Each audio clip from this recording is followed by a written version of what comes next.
Fadiilaan as na waamtee akkas jettee natti dhaamte. Ustaada keenya qaalii beektaa Abu Hurayraa isaantu eebbifamanii kunoo yuunivarsiitii irraa sheekni keenya jabaan kun Nuurul Yaqiin ijaaree gamanaa ilmi diinii nu barsiisaa hiraaree isaanitti afaan barree isaanitti jabananne oolmaa isaanii hin baafnu kaffallee fi galannee egaa hanga har'aatti isaantu nu eebbisaa amma immoo dabaree nuti harka isaanii deebisaa homaa yaaddainii ispoonsarri kee anaa haalaan naaf qopheessiitii dhangaa keemiyaa sanaa kootu koongiraa jedhiin guyyaa gammachuu kanaa jettee Fadiilaa biyyaa naaf irraan anasitti eebba ustaadaa dhufe shaa gochuuf dasdasiitti jechoota walitti dhuun silaa nutti hin cimattu gaafa sagantaa qabdan isinis natti mattu harraafoomee hamilee akkamiin na simattu harraafoomee hamilee Allahu akbar Allahu akbar ya masha Allah.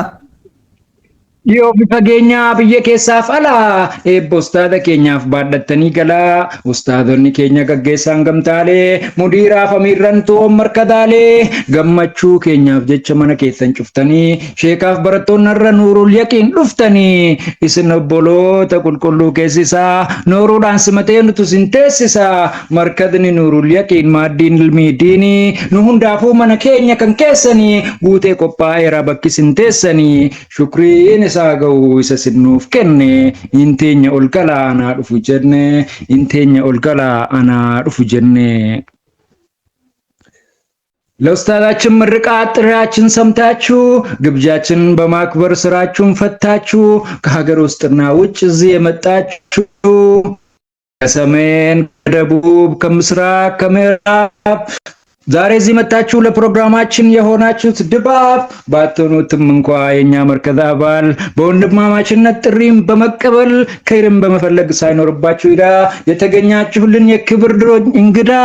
ኡስታዶች አሚሮች ተማሪዎች ሁሉ አድርጋችኋልና ደስታችንን ሙሉ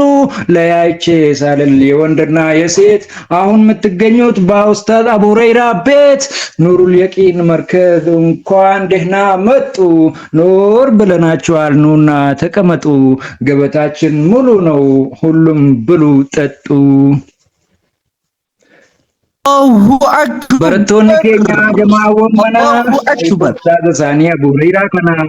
waan hundaa guutanii isin eegaa turanii kan fedhan nyaachuudha diimina muranii dhangaa shaakiltii feetan dhaabbii foonii gosti hafeen jiru kan busaa'eef loonii dhugaatii lallaafaa ammas bunaaf shaayee jiran hudhamtan ulapheerra sin taa'ee kan feetan filadhaanoo ajajaa firaa markaz Nuurul Yaqiin wanti hunduu jira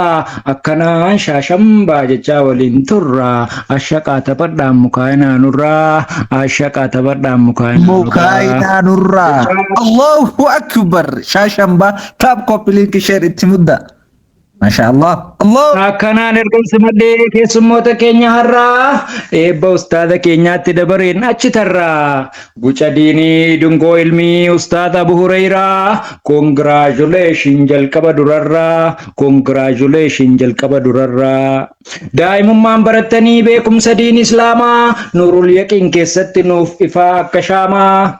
iqra jedhee rabbinuu jalqabaa jajee namaa addunyaa waliin ce'uuf saayinsiin hin qarama kuufadhee beekuun qaba barnoota gara lamaa beekaan namaaf